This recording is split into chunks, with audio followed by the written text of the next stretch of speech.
Video post করা হয় না, তাই জন্য ভিডিওটা আমি করছি। তো দুষ্টুর কানে ওষুধ দেবো, তো সেই ভিডিওটাই আমি করছি।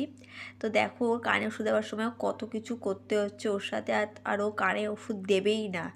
অনেকে ভাবে যে ও কানে ওষুধ দেওয়ার সময় নাকি ও কিছুই করে না, তাই এই ভিডিওটা আমি করছি তাদের উদ্দেশ্যে যে আমার এই বাচ্চাটা একদমই শান্ত না। ওকে কানে ওষুধ আবার নখ কাটার সময় যা খুশি করো, ও দুষ্টুমি করবেই। তো দেখো লাস্টে কীভাবে পালিয়ে গেল, আমাকে কামড় দিয়ে চলে গেছে। জন্য ভিডিওটা কিছুক্ষণ বন্ধ করে মুখে মাস্ক পরিয়ে কানে ওষুধটা আমি দিয়েছি। প্রথমেই আমাকে মাস্ক পরাতে পারতাম, কারণ পরাইনি, কারণ হচ্ছে অনেকে ভাবে না যে ও কিছু করে না, ও খুব শান্ত বাচ্চা, কানে ওষুধ দেওয়ার সময় ও কিছু করে না, খুব খুব লক্ষ্মী বাচ্চা। তো তাদেরকেই দেখানোর জন্য আমি মুখে মাস্ক তখন পরাইনি, শেষে গিয়ে মাস্ক পরেছি বাধ্য হয়ে। তারপরে ওকে কানে ওষুধ দিতে পারলাম। চাই এরকম বাচ্চা কার কার বাড়িতে আছে প্লিজ আমাকে একটু কমেন্ট করো।